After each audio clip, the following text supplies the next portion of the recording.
You ask Tiger to solve. This deals with linear equations with one unknown. The final result is x equals 5. Let's solve it step by step. Swap sides.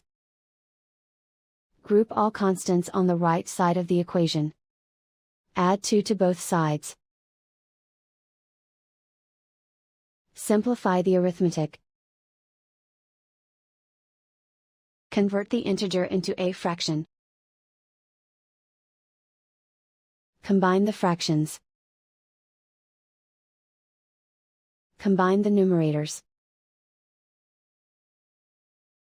Isolate the x. Multiply both sides by inverse fraction 2 over 1.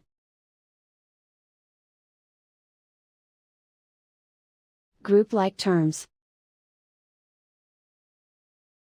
Multiply the coefficients. Simplify the fraction.